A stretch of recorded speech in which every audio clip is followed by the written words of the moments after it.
आज के वीडियो में हम अभिमन्यु के जीवन और उनकी कुछ महत्वपूर्ण उपलब्धियों पर ध्यान केंद्रित करेंगे। अभिमन्यु महाभारत का एक महान योद्धा था जिन्होंने अपने धैर्य, साहस और वीरता से हमेशा हमें प्रेरित किया। भारतवर्ष के प्राचीन काल की ऐतिहासिक कथा महाभारत के एक महत्वपूर्ण पात्र अभिमन्यु पुरुकुल के राजा व पांडवों में से अर्जुन तथा यादव राजकुमारी सुभद्रा के पुत्र थे। श्री कृष्ण और बलराम जी उनके मामा और गुरु थे। विराट नरेश की पुत्री राजकुमारी उत्तरा अभिमन्यु की पत्नी थी, जिनके पुत्र परीक्षित ने संपूर्ण भारतवर्ष में चक्रवर्ती नरेश के रूप में शासन किया था।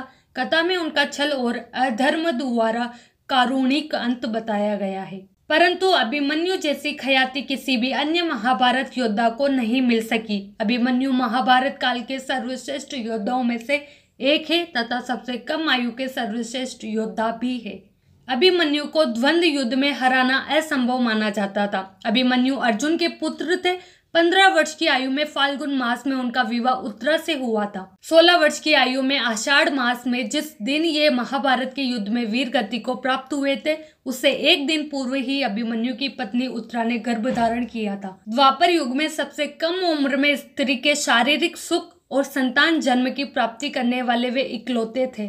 अभिमन्यु महाभारत के नायक अर्जुन और सुभद्रा, जो बलराम व कृष्ण की बहन थी, के पुत्र थे। उन्हें चंद्र देवता का पुत्र भी माना जाता है।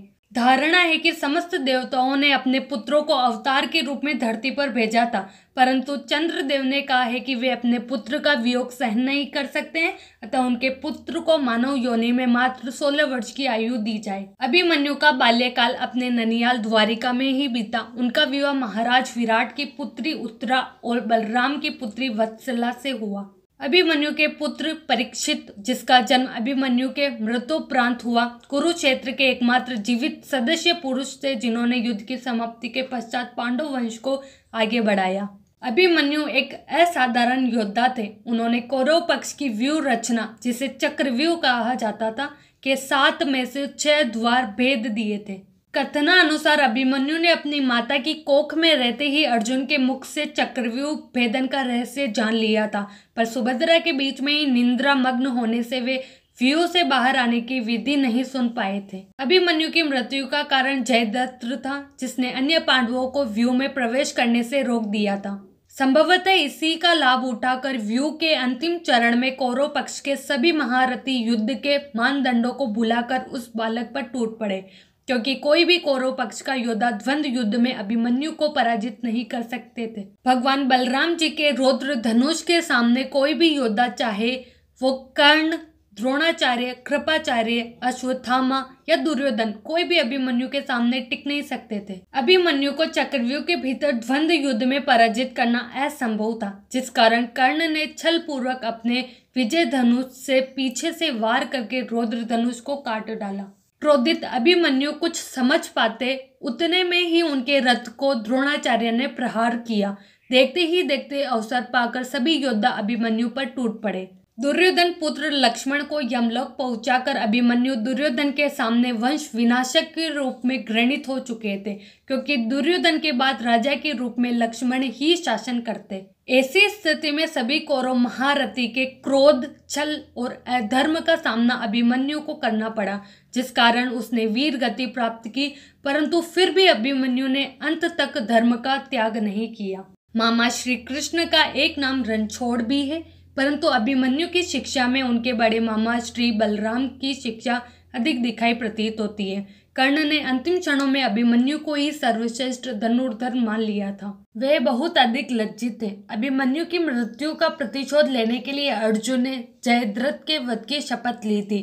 यहाँ कृष्ण के चमत्कार से अर्जुन ने जयद्रथ का वध किया। अभिमन्यु का वध। पांडवों की सेना अभिमन्यु के पीछे पीछे चली और जहां से व्यूह तोड़कर अभिमन्यु अंदर घुसा था, वहीं से व्यूह के अंदर प्रवेश करने लगी। यह देख सिंधु देश का पराक्रमी राजा जयद्रथ, जो धृतराष्ट्र का दामाद था, अपनी सेना को लेकर पांडव सेना पर टूट पड़ा।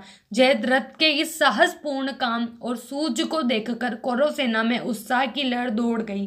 कौरव सेना के सभी वीर उसी जगह इकट्ठे होने लगे जहां जयद्रथ पांडव सेना का रास्ता रोके हुए खड़ा था। शीघ्र ही टूटे मोर्चों की दरारें भर गई। जयद्रथ के रथ पर चांदी का शुकर ध्वज फहरा रहा था। उसे देख कौरव सेना की शक्ति बहुत बढ़ गई और उसमें नया उत्साह भर गया।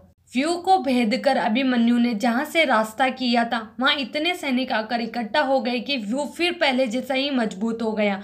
व्यू के द्वार पर एक तरफ युधिष्ठिर, भीमसेन और दूसरी ओर जयद्रथ था। युधिष्ठिर ने जो भाला फेंक कर मारा तो जयद्रथ का धनुष कटकर गिर गया।